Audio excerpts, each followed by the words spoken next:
Fala, meu lindo, tudo bem? Que bom que você está aí em mais uma mensagem do canal.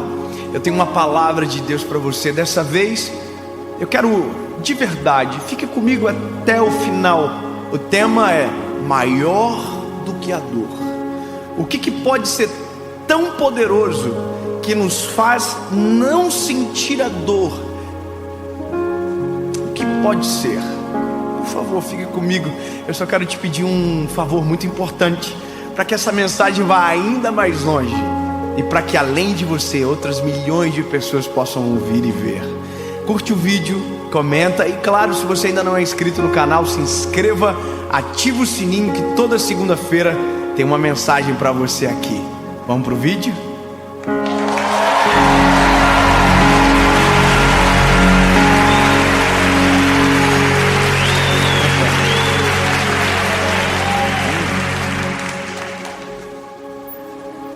Romanos capítulo de número 8, versículo de número 18, diz o seguinte: porque eu considero que os sofrimentos deste tempo presente não são dignos de serem comparados com a glória que há de ser revelada em nós. Eu vou dizer de novo. É muito bom, porque eu considero que os sofrimentos deste tempo presente não são dignos de serem comparados com a glória que há de ser revelada em nós. Essa mensagem, ela nasceu no meu coração ontem, aqui atrás, enquanto eu conversava com o apóstolo Joel, que é pastor dessa igreja que estamos gravando agora. Nós conversávamos sobre os impeditivos do nosso propósito, coisas que nos paralisam, nos bloqueiam, nos atrasam, que roubam de nós a nossa certeza do chamado. E que, de uma certa forma, somos alvos, muitas das vezes, de palavras que pesam tanto, que nos roubam o nosso olhar daquilo que verdadeiramente importa. E de verdade na vida, isso é um padrão triste, porém padrão. Todo mundo que faz algo relevante, em algum momento tentarão parar. Em todos os níveis, em todos os nichos, em todas as histórias, se você cumprir o chamado, em algum momento algo virá contra você. Se você trabalha numa empresa e você exercer de maneira eficaz o seu trabalho, mesmo fazendo tudo corretamente, em algum momento alguém vai se irritar. E talvez na ausência de uma verdade sobre, criará uma mentira para descredibilizar, desonrar. E é nesse dia que, se os nossos olhos não estiverem focados no que é o certo, o nosso coração é abatido e a gente esmurece. Essa semana eu sou atendido por uma massoterapeuta que ajuda a recuperação muscular, e é uma pessoa que nós amamos muito, eu e a minha família. E ela dizia para mim que alguém proferiu comentários muito maldosos sobre ela, e foi tão duro o que ela viu, que ela ficou em casa e não conseguiu sequer ir trabalhar. O dia inteiro na cama, triste por conta de uma palavra. Olha quão poderoso é uma palavra. E sabe, aquilo me fez refletir, e eu disse para ela: ô minha linda, você é muito fraca. Mas aí eu lembrei que eu também já passei uns perrenguezinhos na vida assim também. E que na verdade a nossa humanidade ela é assim. A gente às vezes tem 100 pessoas dizendo que está tudo bem, mas se um falar que está errado, a gente acaba com tudo. Todo mundo está dizendo uau, que lindo, mas se um dizer feio, a gente faz porque a gente é assim. Então, se os meus olhares estiverem sobre o aplauso ou sobre a crítica, em algum momento eu vou passar um problema e eu vou desistir. E aí, o que me fez chegar a esta palavra foi uma história de um homem da Bíblia que eu vi aqui atrás. Estevão, o primeiro mártir da Bíblia, o primeiro homem que morreu por amor ao Evangelho. Sabe, morreu pela missão. A Bíblia vai dizer que em Atos dos Apóstolos, a igreja primitiva está pujante, ela está acontecendo. Depois da descida do Espírito Santo de Atos dos Apóstolos, a igreja é poderosa, ela tem frutos poderosos, e assim como pessoa, uma organização que cresce também irrita. E a Bíblia vai dizer que autoridades judaicas estavam incomodadas com a igreja, assim como estavam incomodados com Jesus, assim como estavam incomodados com Moisés, assim como estavam incomodados com José, assim como estavam incomodados com tantos outros homens que Deus levantou. Sempre vai ter alguém extremamente incomodado, basta você olhar a história. Mas aí a Bíblia vai dizer que a necessidade fez com que os apóstolos levantassem 7 homens de caráter para servir a mesa e auxiliar na igreja do Senhor. E um desses rapazes, o nome era Estevão. E se você ler a história de Estevão, há poucos relatos na Bíblia, mas de uma coisa eu sei que ele tinha caráter, era decente e era cheio do Espírito Santo de Deus. E isso é uma das características mais importantes de alguém. Não é o talento, não é o mérito, é a presença do Espírito Santo. Quanto mais cheio do Espírito Santo você for, mais convicto no que você está fazendo você se torna. Daí a Bíblia vai dizer que ele era cheio do Espírito Santo, ou seja, ele fazia o que lhe era proposto e fazia mais. A Bíblia diz que as pessoas eram curadas por ele, e isso irritava as autoridades judaicas, até o momento que, não havendo nada contra, inventaram uma mentira. Falaram que Estevão estava blasfemando contra a lei de Moisés. Olha que loucura! E essa palavra sobre ele fez com que fosse julgado, condenado, e a morte dele foi apedrejamento. A morte por apedrejamento talvez seja uma das piores da Bíblia. Uma morte cruel. Você era apedrejado por todos, e no final uma pedra muito pesada era solta no seu peito para que asfixiasse você e morresse até ali, naquele lugar, com uma pedra no peito. Só que tem uma coisa na história que é poderosamente linda, é que a Bíblia diz que enquanto apedrejavam Estevão, havia uma glória na face dele.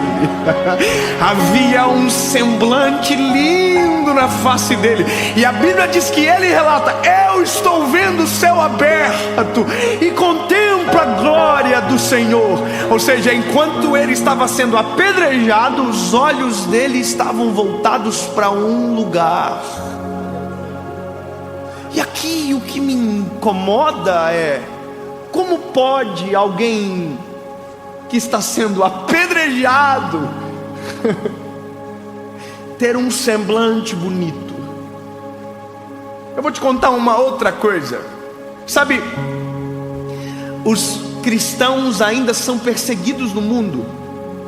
E existem países aonde os cristãos são mortos pela sua fé. E eu vou te dizer uma história rápida. Uma das execuções que foram feitas, descobriu-se que precisava mudar o método. E os cristãos que estavam sendo mortos tiveram que ser todos encapuzados a partir daquela percepção dos homens maus que estavam matando eles. Sabe qual a percepção? É que se deixasse eles sem capuzes, a face deles irritava, porque eles sorriam enquanto estavam morrendo. Havia sorriso no rosto, porque o que é esse tempo de dor que estamos vivendo comparado à glória que está sendo preparado para nós? O que é esse sofrimento comparado com aquilo que tem preparado para nós? Como que eu mato alguém que diz: morrer para mim é lucro e viver é Cristo? Sabe, experimentaram tirar a máscara de um homem, e quando levantaram tinha um sorriso debaixo. Coloca o capuz de novo. Apedrejaram Estevão, mas o semblante dele havia paz. E aqui eu travei. Como pode ser apedrejado e continuar sorrindo? Como pode apanhar e continuar vivo aqui? Como pode? E aí eu entendi uma coisa, que na verdade alguém entendeu primeiro. E quem foi que me contou essa história?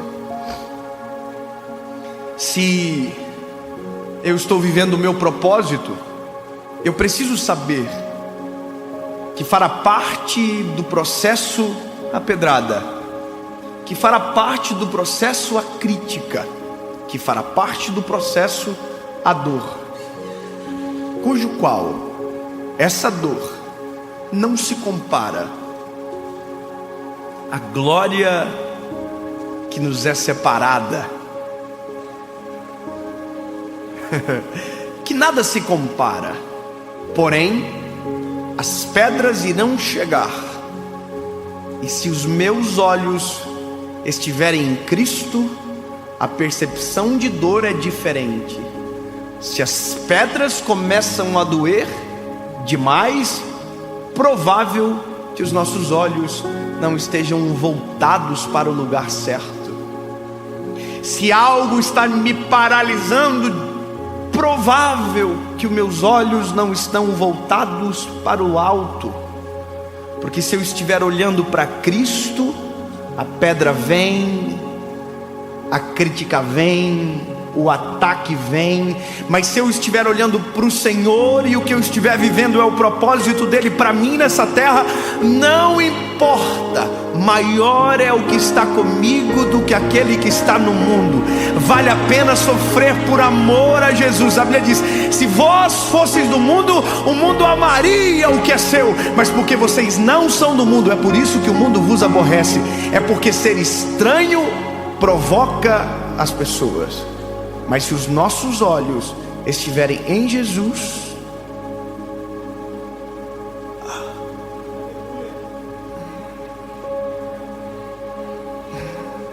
continuaremos a viver aquilo que Deus nos chamou para fazer. Aleluia. Porque se colocarmos numa balança o sofrimento e a glória,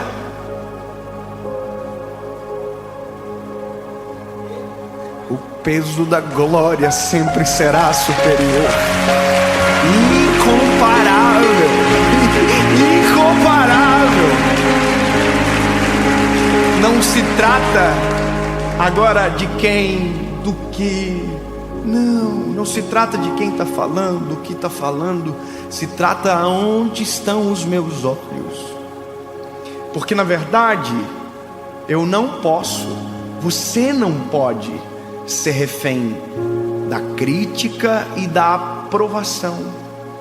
Porque uma hora quem te aprova te critica, outra hora quem te critica te aprova. Então, o que tem que nortear o nosso coração não é o aplauso nem a crítica, mas o Senhor. Por isso que os nossos olhos para viver o propósito tem que estar no Senhor Jesus, porque todas as vezes que olhar para o Senhor é a noção perfeita do que eu devo fazer: prosseguir, pausar, descansar, porém nunca retroceder, nunca voltar atrás, porque se é o propósito, continua. Entende? Estevão já sabia o que estava prestes a viver.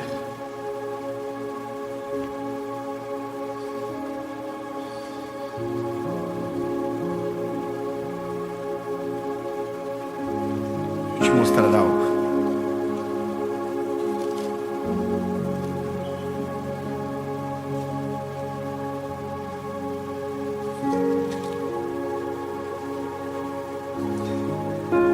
Mas ele, estando cheio do Espírito Santo, olhando firmemente para o céu, viu a glória de Deus e Jesus em pé à destra de Deus, e disse: eis que eu vejo os céus abertos e o Filho do Homem em pé à destra de Deus. Então eles, gritando em alta voz, taparam os ouvidos e arremeteram unânimes contra eles.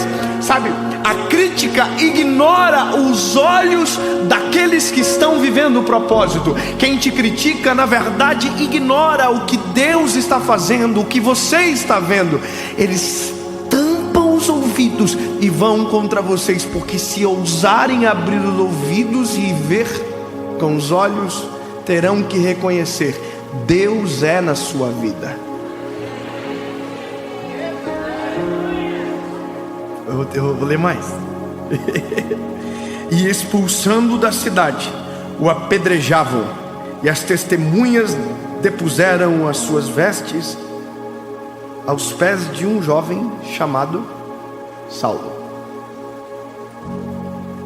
Interessante saber que começamos lendo um texto de um homem que consentiu sobre a morte de Estevão. Romanos capítulo 8, verso 18, Paulo escreveu. E o mesmo Paulo foi o que consentiu com a morte de Estevão. Ele era do Sinédrio, ele era um dos principais daquele lugar. E interessante que existe o Saulo e depois existe um Paulo. Antes de Jesus, depois de Jesus. Na nossa vida é exatamente igual. Existe o antes de Jesus e o depois de Jesus. Talvez agora nós somos os que criticam.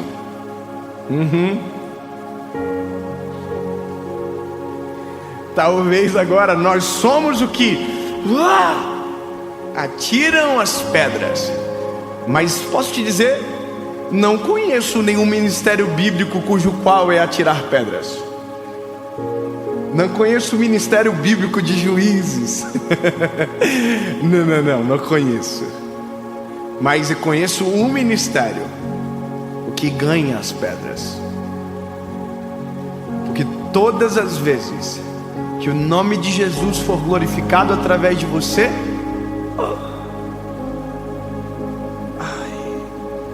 pedras serão lançadas.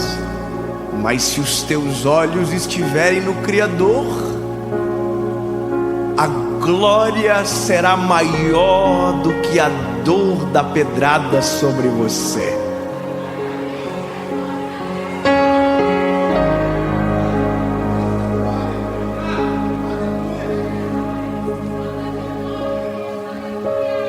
Jesus, obrigado, Senhor.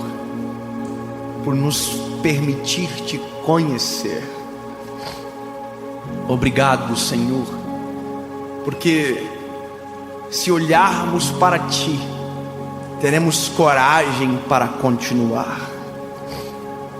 Não importa o que virá, Tu és o nosso alívio.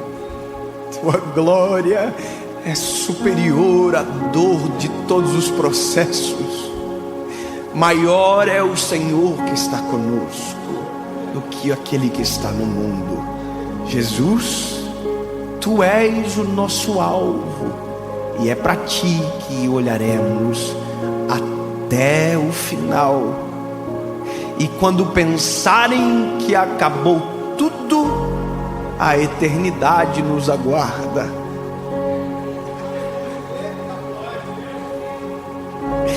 Porque na verdade, Pai, tudo o que fazemos em vida, tudo é sobre Ti, Jesus. Porque Teu é o reino, Tua é a glória, para sempre.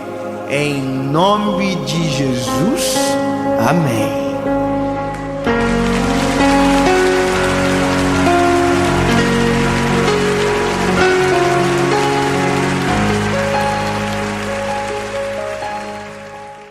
Just be catchy, energetic, rapid, girly pop.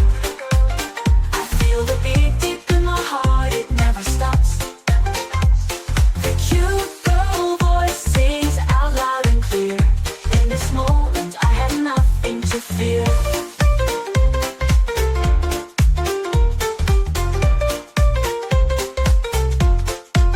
We're singing, we're dancing, we're living the dream.